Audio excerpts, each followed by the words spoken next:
it's hard for me to sometimes ask questions because when I'm asking them, I'm thinking about you're dancing and I'm seeing it and I'm getting heightened. Okay. Everybody would like to know what we're doing, how we get into it.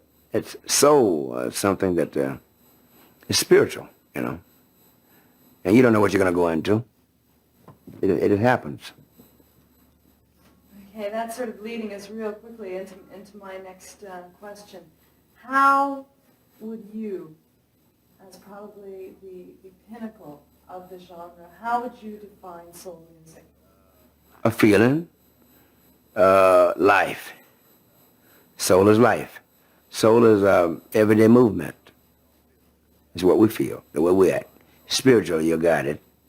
God has all control of the movement of what we do on the stage. Do you think that there is, we were talking a few minutes ago about the Hall of Fame, and you made a statement about music needing to go back to maybe some of what it was before. Do you think, Mr. Brown, that there's much soul in music today? No, How come?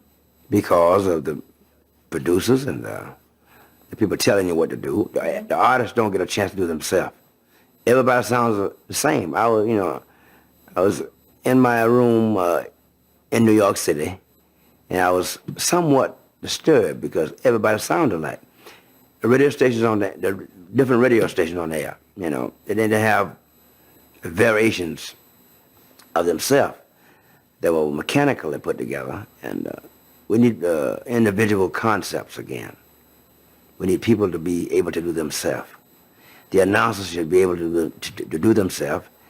And I would like to see announcers today have a chance to pick a lot of the records that they feel themselves, as well as respect the program director, but they should have some freedom, because there's no individualism no more, you know.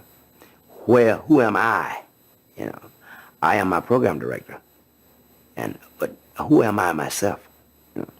Thank God I've been able to do myself, and I've been programmed by my own mind.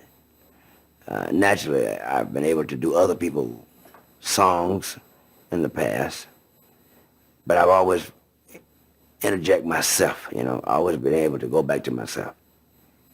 I use my own soul if I do something. That's interesting. I think that it would be very difficult for people who are starting out today. It doesn't seem as if they have as much of an opportunity to, as you just said, to develop or even to make mistakes if that's necessary, because they're thrown out in front of the media so quickly. I believe that we are controlling the destiny of young performers. Now, we don't see the different variations of things that we could get, you know, the normal things. The record business is needed very much. We're going to have to go back to 45 records. The 45s has to be there, and then the albums, and the 12-inch. But the 45s must be there, because the 45s gives that individual personality, and that's what we don't have, you know. You need the 45 records, because that's an advertisement of that person, of that soul, how different they can be. Give them a chance to be themselves, you know. In the mid-'60s, your popularity really, really took off. Why is that?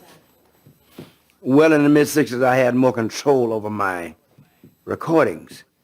And I would like to, I'm with a new record company, Scotty Brothers, a subsidiary of CBS, and I would like to be able to produce a lot of things myself again.